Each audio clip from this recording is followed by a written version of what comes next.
today we are going to cover the brilliant book Switch by the Heath brothers, which is about change management. In this book, the Heath brothers use a central metaphor of a rider on an out of control elephant. The rider, they say, is the rational part of the brain, and the elephant is the emotional part of the brain.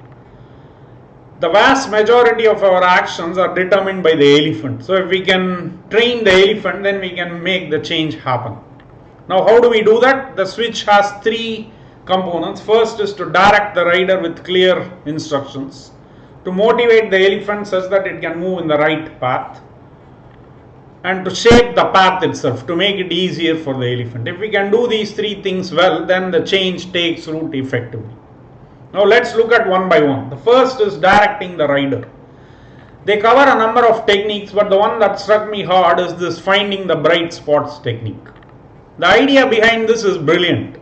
Whenever we are out to push a change through, someone in the impacted population has already solved that problem that we are trying to solve. So if we can find them and piggyback on them, the change will spread much more rapidly.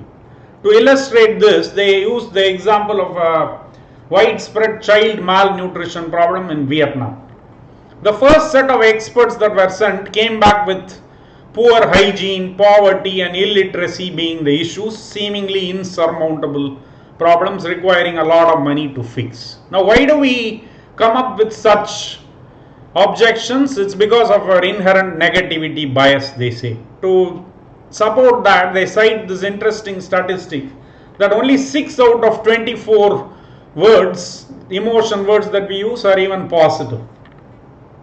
Now let's dig deeper into this child malnutrition problem. The next expert they sent is a person by name Jerry Sternin, and he decides to change the approach.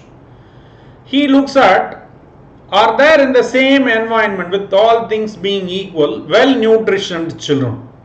Basically the bright spots. Now he does find them, and when they investigate, they find that the mothers of these children add shrimp, crabs, greens and other easily available nutritional items in the Vietnamese fields. Now, instead of taking this idea and creating Sternin's prescription for change and rolling it out, he organizes an interesting approach of a group cookout in various villages where women get together and cook the new nutritional meal. You might remember that this is the IKEA effect from episode 24. With this, Sternin's idea spread through Vietnam rapidly, 2.2 million people in 265 villages. Now, in my own career, when we were charged with a managed innovation program where we wanted everyone to innovate, we found a bright spot in the consumer goods practice, which was led by Prakash Hemde. He had rolled out a Everyone Shall Innovate program in one of the strategic customer accounts, and it was appreciated by the customer. We took inspiration from that, took some of his team's ideas, we added our own ideas, and slowly we tweaked them and rolled them out to the rest of the organization. Now the question was, why aren't they already innovating? To which there were two broad possibilities. One is maybe they are not innovative. The other is maybe we can be curious and find out why. The first option is blaming the undesired behavior on who they are rather than their situation. This in psychology is called fundamental attribution error. And the Heath brothers say that this bias prevents us from thinking about change and managing it effectively. Let's say you are driving your car and somebody cut you off. And if your typical reaction is to clench your fists and shout out your favorite expletive at them, you have fallen for the fundamental attribution error. Instead, if you thought about their situation, maybe they are in an emergency, or maybe they have some urgent thing to do, or maybe simply they made a mistake.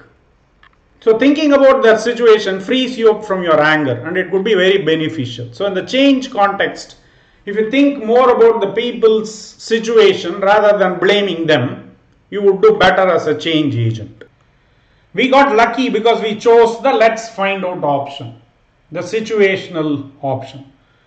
Now I say we are lucky because in my life there have been countless times where I have been trapped by this bias, fundamental attribution error, and not making progress. This is part of the tweaking the environment or shaping the path of the elephant. Now we wanted to find out why. So we did something interesting. We got associates into a room and asked them what are the barriers to innovation. The first time we did it, 10 reasons came. Lack of time, fear of failure, fear of criticism, what is in it for me, and so on. The next time we did it, the same 10 reasons came. We have now repeated this exercise thousands of times across the globe, across cultures, and the same 10 reasons come. In fact, I would urge you to try it with your team and tell me if you find out some other reason. I bet that you will get the same reasons, but maybe in different words. This, the fault mode thinking that we covered in episode number 7. The Heath brothers say this is part of finding the feeling. Now they say if you can't find the underlying feeling, you can't make change happen effectively. Now the feeling we found was the sense of powerlessness the associates had because of all these barriers. Now how do we solve for this? We did something even more interesting. We taught the associates structured brainstorming techniques and asked them to solve for the barrier. The chief barrier is lack of time. And 99% of the time someone in the room says, if we can improve the job that we are doing, we will free up time, which is what we originally argued we didn't have. Now during this exercise, the entire room starts to believe that all these barriers are in their mind. The mindset has been shifted. Now this aspect of improving on the job is called continuous innovation or Kaizen.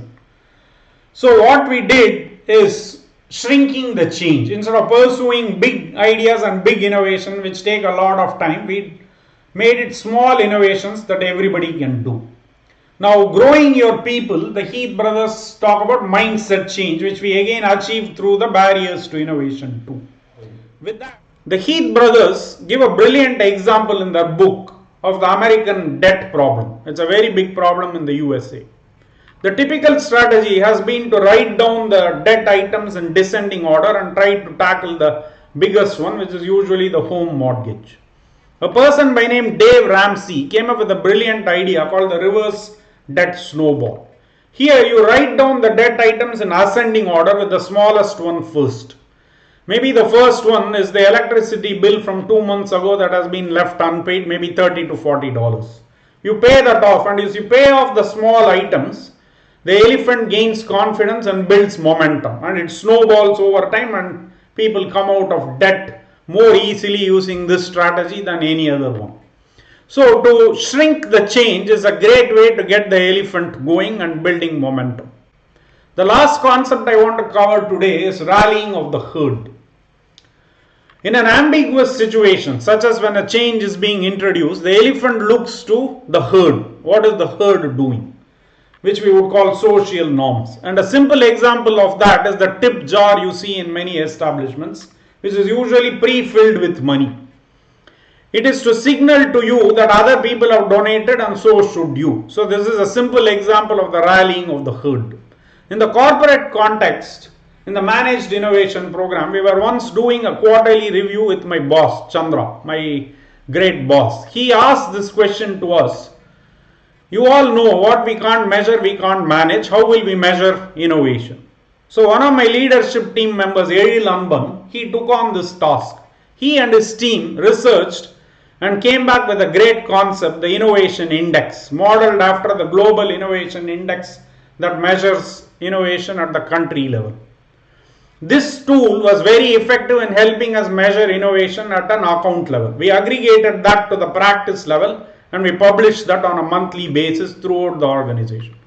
If you are doing well on the index, you want to do more. And if you are not doing that well, you can get the ideas from the leaders and try to get on the other side of the innovation index. So this is how we spread the culture of innovation far and wide within the organization.